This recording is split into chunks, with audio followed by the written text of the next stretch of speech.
कर ली हो तो क्या कर लिया, कोई बड़ा काम कर लिया क्या? अरे तुम किसी तरह का राजा भी बन चुके हो। ये पहला जन्म नहीं है, तुम्हारे इतने जन्म हो चुके हैं कि तुम 2-4 बार तो राजा बन चुके हो। हजारों लोग तुम्हारे सामने हाथ जोड़ के खड़े रहते थे, हाथी घोड़े तुम्हारे दरवाजे पर होते थे और लोग इंतजार करते थे कि राजा साहब कब निकल के आएंगे। तो न जाने कितनी बार हम तुम राजा बन चुके हैं, कितनी बार भिखारी बन चुके हैं। तो ये सब कुछ कर लेना कोई बड़ा काम नहीं है। बड़ा काम केवल भगवान का भजन कर लिया, उससे बड़ा काम दुनिया में कोई नहीं है। बोल राधे राधे। तो कहने का भाव मैं इसीलिए कह रहा हूं कि दो तरह के भक्त होते हैं, एक गृहस्थ भक्त होते हैं और एक गृहस्थ भक्त होते हैं। संत अगर किसी को गृहस्थ को दीक्षा लेनी है, अब गृहस्थ को दीक्षा लेनी है तो उसे गृहस्थ और फिर एक बात और है, गुरु बनाए किसको? शास्त्रों में कहा है कि दैवाधीना जगत सर्वम मंत्राधीना च देवता और ते मंत्रा ब्राह्मणाधीना तस्मात् ब्राह्मण देवता। तस्मात् ब्राह्मण देवता, ये ब्राह्मण प्रत्यक्ष देवता है धरती का।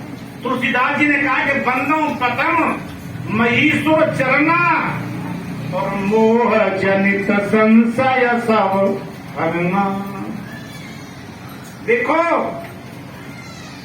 चाहे तुम कितना भगवान की भक्ति कब सफल होगी, अगर ब्राह्मण साधु संत ब्राह्मण के प्रति तुम्हारी पूर्ण आस्था है तो भगवान का भजन आपका जल्दी सफल हो जाएगा।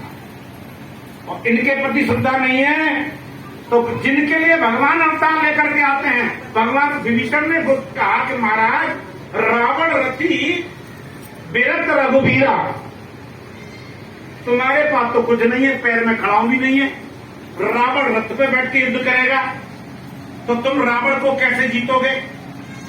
तो राम बोले मैंने कवच पहन रखा है, वो अवैध है, उसे कोई देख नहीं सकता। बोले कौन सा कवच? कवच अवैध विप्र पद पूजा। राधे राधे स्थापना की है तो ते मंत्रा ब्राह्मणाधीना, तो वो मंत्र ब्राह्मण के अधीन है, तो मंत्र दीक्षा भी ब्राह्मण के द्वारा दी जानी चाहिए। एक बात। दूसरी बात,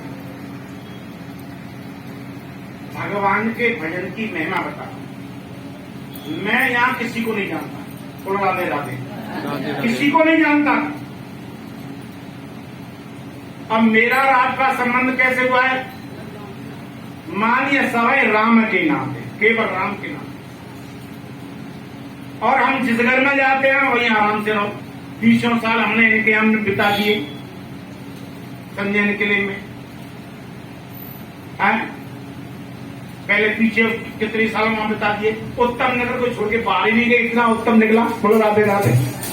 हमें उत्तम नगर इतना उत्तम निकला कि इससे बाहर निकलने का मौका ही नहीं मिला। और मुझे तो लगता है कि बस उत्तम नगर में ही जिंदगी पूरी हो जाएगी। बोल वृंदावन ले।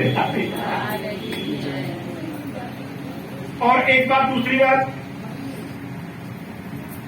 और हमें बिल्कुल भी लेस भी आसक्ति नहीं है।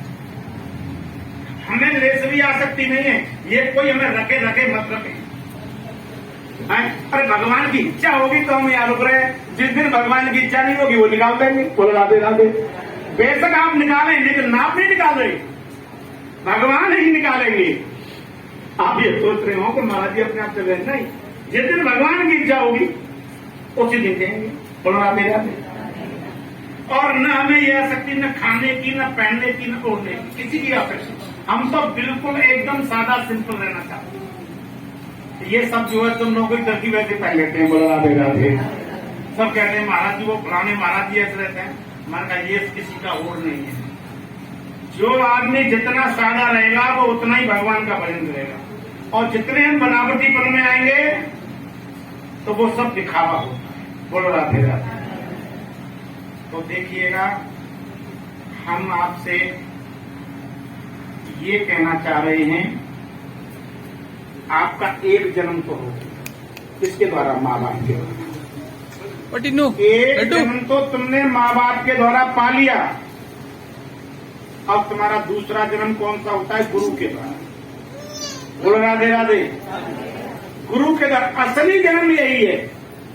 अब तक तो जब तक गुरु नहीं मिले हम संसार के बन के जिए, संसार के लिए जिए। लेकिन जिस दिन से भगवान का नाम हमने धारण कर लिया, अब हम भगवान के लिए जिएंगे और भगवान के बन करके नहीं लगेगा। हम आपसे फिर कह रहे हैं, बार बार कह रहे हैं कि भगवान के भजन में लग जाओ। आप सत्संग करते हैं, भजन पूजा पाठ करते हैं। हमने यहाँ कथा हुई थी, एक बात आपसे कही थी कि आप ईमानदारी से कथा सुने हैं कि बेईमानी से? बोलो राधे राधे। बोलो राधे राधे। आप कथा तो बहुत सुनते हैं पर ईमानदारी से कोई नहीं सुनता, सब बेईमानी से।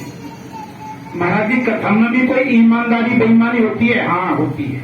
क्या बेईमानी ये है कथा की कि कथा सुनने के बाद, जैसे परीक्षा देने के बाद में बालक पास नहीं हुआ तो फेल तो हुआ, वही भी वही रहा। कथा सुनने के बाद भी तुम वहीं के वहीं रहे तो आपने कथा बेईमानी से सुनी, ईमानदारी से सुनी नहीं, पास ही नहीं हुए। ईमानदारी से क्या है कथा सुनना? अगर आपने ईमानदारी से कथा सुनी है, अगर भगवान के भजन में लग गए तो ईमानदारी से कथा सुनी है, और कथा सुनने के बाद भी भजन में नहीं लगे तो आपने बेईमानी से कथा की है और सुनना ही देखा है। ऐसे सुनने से भी कोई लाभ नहीं। आप हमें दक्षिणा दो, भजन करो मत, कोई हमें लाभ नहीं। बोलो राधे राधे। अगर तुम भजन कर रहे हो तो मेरे कोई लाभ नहीं है, तुम्हारे परिवार को लाभ और संसार को लाभ होगा भजन से। दक्षिणा दोगे तो मुझे लाभ होगा, और कोई भी बेकार लाभ है। पता नहीं कैसी दक्षिणा क्या है, सब तरह का पैसा होता है, आप जानते हैं। तो अमीरी गरीबी तुम्हारे हाथ की बात नहीं है। अब तुम मुझे अमीर बनाना चाहो और मेरे भाग में गरीबी लिखी है। सत्यनारायण की कथा में आपने देखा होगा, ब्राह्मण देवता खूब पैसे वाले की होने की कोशिश की है, लेकिन भाग्य में जब भीख मांगना लिखा तो भीख ही मांगना पड़ा। तो मेरे भाग में जो लिखा है वो मुझे मिलेगा। तुम मुझे पैसा वाले नहीं बना सकते। तो मेरा कहने का भाव, आप भगवान के भजन में स्वतंत्र हैं। समय आपके पास है, जिज्ञा आपके बस में है, समय भी है, वाणी आपके बस में भी है और वातावरण भी अनुकूल है। इतने पर भी हम भगवान का भजन न करें।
भगवान जो कोई पूजा करेंगे गुरु महाराज जी के पूजा करें आगे करने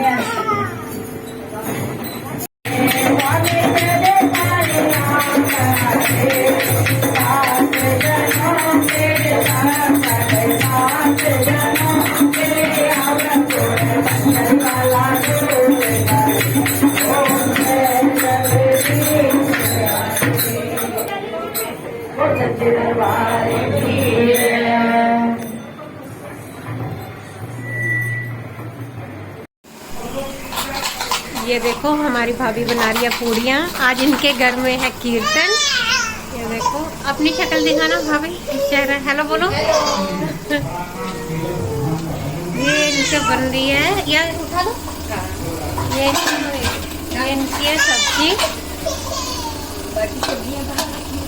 हाँ बाकी बाहर रखी हुई है। अभी यहाँ भी है रायता, ये रहा इनका दही का, और ये रही बाकी सब्जी। इसमें है आलू की सब्जी, इसमें है खीर, और अभी वो पार्किंग में हो रहा है कीर्तन, वो बना रहे। बाहर से वीडियो बन रही है, थोड़ी देर में आपको दिखाएंगे।